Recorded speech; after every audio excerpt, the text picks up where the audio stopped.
विद्यार्थी मित्रांनो, सह्याद्री ट्युटोरियल्स मध्ये तुमचं स्वागत आहे. बोर्डच्या वेळेस जे मोमेंटम गेन केलं होतं ना, सगळं घालवून बसलाय तुम्ही. होय, मी बोलतोय ते खरंय. मी माझ्या ऑफलाईनच्या मुलावरून बघतोय. जिओग्राफीचा पेपर झाला फिनिश. आता आम्हाला एन्जॉय करायचंय. अरे सीईटी तोंडावर आली. 30-35 दिवस उरलेत. होय. त्यानंतर फुल लेंथ टेस्ट 2-3 तर द्यायच्या तुम्हाला. तसं मी तुम्हाला सांगतो व्यवस्थित लक्ष द्या. 10 तरी फुल लेंथ टेस्ट द्यायच्या टोटल तुम्हाला. एक प्लॅन असला पाहिजे तुमच्याकडं. तुमच्यासाठी आज शेवटचा चान्स आहे. व्हिडिओ शेवटपर्यंत बघा आणि मी काय सांगतोय तिकडे काळजीपूर्वक लक्ष द्या. रे बाळांनो, तुम्ही बोर्डच्या एक्झाममध्ये नको तेवढा अभ्यास केला मला माहितीये. मी सांगून थकलो बऱ्याच मुलांना, की "अरे इथं एनर्जी घालवू नका तुमची. रात्रभर जागायची काही गरज नाहीये." फिजिक्सच्या पेपरला रात्रभर जागून अभ्यास केला. केला की नाही सांगा बघू? केमिस्ट्रीला सुद्धा तुम्ही रात्रभर जागून अभ्यास केलाय. मॅथ्सला पण तेच केलंय आणि आता थकल्यासारखं वाटतंय. जिओग्राफी झाला तरी थकल्यासारखं वाटतंय. अजून आय-टीचं टेन्शन आहे. त्याचा अभ्यास करायचा आहे आणि या सगळ्या ह्याच्यामध्ये सीईटीकडे तुम्ही करताय दुर्लक्ष. हे चालणार नाही हे लक्षात घ्या. मी तुम्हाला सांगतो 4 दिवस घरी जाऊन या.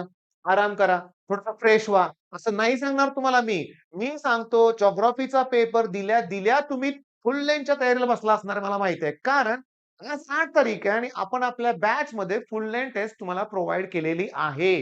त्यासाठी तुम्ही रँकर्स कोर्स ओके. विकत घ्यायची गरज नाहीये. सगळ्यांसाठी मी फ्री ठेवली आजची टेस्ट. खूप इम्पोर्टंट आहे. आज कळणार आहे तुम्हाला तुमचा अभ्यास कुठे आहे. तेच तुमचा लास्ट चान्स आहे. हो, आज जर टेस्ट दिली तर काय करणार आहे? हा दिवसभर अभ्यास करतोय, पण टेस्ट दिली नाही तू कुठे आहे कसं कळणार आहे तुला? मी तुम्हाला सांगतो रँकर्सवर क्लिक करा. कंटेंट वरती क्लिक करा. फुल लेंथ मॉक टेस्ट पहिली टेस्ट तुम्हाला फ्री दिसणार आहे. कंटेंटला क्लिक करा. पण त्यासाठी प्ले स्टोअरवरून अगोदर ॲप डाउनलोड करा. ॲप डाउनलोड करा बाळांनो. आणि हो, आम्ही जो तुम्हाला नंबर प्रोव्हाईड करतोय ना 80 87 31 80 64 हां, तुमचे डाउट्स वगैरे विचारा बाळांनो. पण तुमचं डिप्रेशन, तुमचा तणाव हे सोडून द्या. हां, मला बरेचसे कॉल तसे येतायत, की "सर खूपच डिप्रेशन आलंय, खूपच तणाव आलाय." म्हणजे काय? अरे सोडून द्या ते सगळं आणि अभ्यासाला लागा. फुल लेंथ टेस्ट 3 तासाची द्या. किती आठवतंय ते बघा. किती तुम्हाला रिकॉल होतंय ते बघा. सगळ्यात महत्त्वाचा लास्ट चान्स काय एक्सप्लेन करतो तुम्हाला. बोर्डच्या एक्झाममध्ये तुम्ही केलं काय बघा. इंग्लिशच्या पेपरच्या अगोदर नाही म्हणलं तरी 3 ते 4 दिवस तुम्ही इंग्लिशला वेळ दिलेला होता. बरोबर आहे? आणि पेपर कुठला दिला रे? फक्त इंग्लिशचा पेपर दिला. त्याच्यानंतर 5 दिवस सुट्टीत फुल अभ्यास करून फिजिक्सचा पेपर दिला. फक्त फिजिक्सचा पेपर दिला तुम्ही हे लक्षात घ्या. 1 दिवस सुट्टी होती केमिस्ट्री, 2 दिवस सुट्टी होती मॅथ्सचा अभ्यास केला. छान, एकदम छान. ओके. रोज एकच पेपर. तेही गॅपनं. आता नाहीये तसं तुम्हाला फक्त 3 तास वेळ आहे. त्यात फिजिक्स पण आहे, केमिस्ट्री पण आहे, मॅथ्स पण आहे. प्लस 11th स्टँडर्डचा पोर्शन आहे. 11th स्टँडर्डचा पोर्शन आहे तुमच्यासाठी ते करावं लागणार आहे. सगळं रिकॉल व्हायला पाहिजे. प्रश्न दिसला की फॉर्म्युला आठवला पाहिजे. मग काय लेव्हलची तयारी पाहिजे बघा. काय लेव्हलची तयारी पाहिजे आणि इथं तुम्ही जर disturbance, mobile, free fire, PUBG, timepass, कॉलिंगवर मुली तर नुसतं सांगतो वाईट वाटतं मला सांगताना, की फोन कॉलवर नुसतं. काय गरज आहे रे? काय गरज आहे? तुम्हाला अभ्यास करायचा आहे रे, अभ्यास करायचा आहे. हा तुमच्या आयुष्यातला गोल्डन पिरियड आहे. हा 1 महिना.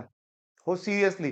तुमच्यात क्षमता आहे म्हणून तर तुम्ही 10वी ला 90% पर्यंत मार्क पडले होते. 90 प्लस स्कोर केलाय. तुमचे 90, 95, 98% बघून तर पालकांनी तुमच्यावर लाखो रुपये खर्च केले तुमच्या भविष्यासाठी. हो, तुमच्यापैकी बऱ्याच जणांनी रिपीट सुद्धा केलेलं आहे. मला माहीत आहे. 1 वर्ष आपण आता रिपीट केलंय आणि आता हे शेवटच्या 30 दिवसात तुम्हाला सगळं अभ्यासाचं सगळं दाखवायचंय सगळं. मग त्यासाठी आजची फुल लेंथ टेस्ट द्या. तुम्ही बघा कुठे आहे ते. साधारण तुमचा स्कोर 60 प्लस व्हायला पाहिजे.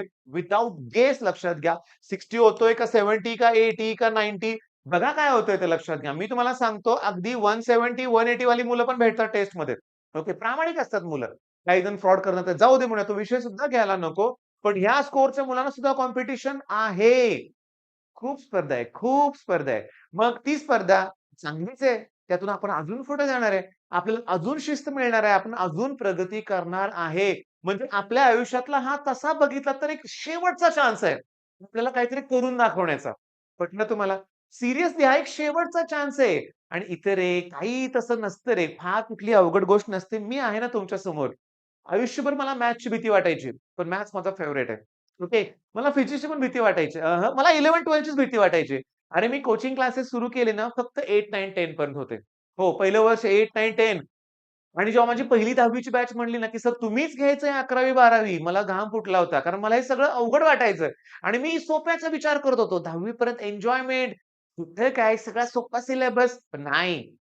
मी 11th-12th घ्यायचं ठरवलं. मला सांगताना अतिशय आनंद होतोय. 13 मुलांची आमची पहिली बॅच. 13च्या 13 मुलांचा बेस्ट रिझल्ट लागला. मी तुम्हाला सांगतो सगळ्यांना चांगला स्कोर होता.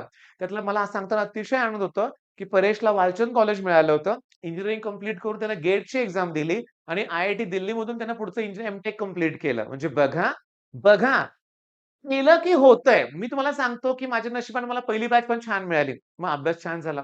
म्हणजे ग्रुप इम्पोर्टंट आहे. ओके, आम्ही मिळूनच अभ्यास केला. ॲक्चुअली सांगू का तुम्हाला, त्या मुलांना फक्त काय हवं होतं, की माझ्याकडे एक शिस्त आहे.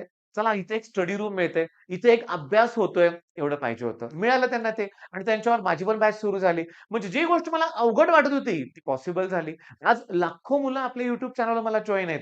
ओके, मी एक्स्ट्रा ऑर्डिनरी नाहीये. मी हजार वेळा कबूल करतो, की मी 11th मध्ये सगळ्याच विषयात फेल झालो होतो. 12th मध्ये पण मला म्हणावंसारखं यश मिळालेलं नव्हतं. पण जेव्हा इंजिनिअरिंगला मला योग्य गाईडन्स मिळाला, मी मागे वळून बघितलंच नाही. मुद्दा असा आहे, की जेव्हा तुम्ही ठरवाल ना, करायचंय, की नाही हा शेवटचा चान्स आहे, मला करून दाखवायचंय, तर मग होणार आहे. मग आता काय करायचंय? टेस्ट द्यायची बरं, सकाळी 9 ते 12 बऱ्याच मुलांनी टेस्ट द्यायला सुरुवात सुद्धा केलेली आहे. आता तुम्हाला 2 ते 5 चान्स आहे. ओके. तुम्ही लगेच जेवलं नसेल तर जेवण करून घ्या. 2 ते 5 टेस्ट द्या. बरं. 2ला नाही मला जमलं सर. तसं नाहीये. तुम्ही दिवसभर कधीही देऊ शकता. टेस्ट आम्ही ओपन ठेवलेली आहे. तुम्ही केव्हाही टेस्ट देऊ शकताय आणि मी तुम्हाला याच्या अगोदरच्या व्हिडिओत पण सांगितलंय, revision is the key to the success म्हणूया आपण. रिव्हिजन शिवाय सक्सेस मिळणार नाही. कुठलीही गोष्ट पटकन रिकॉल व्हायची असेल, तर तिला सतत रिवाईज करावं लागेल. हे लक्षात घ्या. All the best.